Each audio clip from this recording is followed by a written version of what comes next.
எல்லாரும் அறிவாளிகள்லாம் சிலர் பேசுகிறாங்களே, இந்த சில இறந்தவங்களுக்கு 10 லட்சமா அப்படின்ற மாதிரிலாம் கேட்டாங்கல்ல. நாங்கள் என்ன சொல்கிறோம்னா, நீங்கள் இறந்தவங்களை மட்டுமே கிடையாது, அந்த வீட்டில் இருக்க அந்த குழந்தைகளை பற்றி நம்ம சிந்திக்கணும்ல.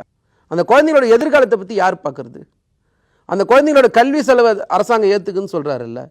இதை விட ஒரு முதலமைச்சர் எப்படி சிந்திக்க முடியும்? இங்கே யாருமே திரும்பவும் முதலமைச்சரும் தெளிவாக சொல்கிறாரு, நான் எங்கேயும் ஓடி ஒளியில, நான் தெளிவாக பதில் சொல்கிறேன், சட்டமன்றத்துக்குள்ளே வாங்க, சட்டமன்றத்தில் உட்காந்து விவாதம் பண்ணுங்க, இது சம்மந்தமாக நம்ம பேசலாம் அப்படின்னு தெளிவாக சொல்கிறாரு. உள்ள பேச தயாராக இல்லாத ஆள் யார்? எடப்பாடி பழனிசாமியும் அந்த கூட்டம் தானே. இல்லை சார், நீங்கள் சட்டமன்ற நிகழ்வுனா என்னன்னு முதல்ல எடப்பாடி பழனிசாமி முதலமைச்சர் இருந்தனால நிச்சயமாக தெரியும். கேள்வி நேரம்ன்றது ஒன்று, மானிய கோரிக்கை விவாதம்ன்றது ஒன்று.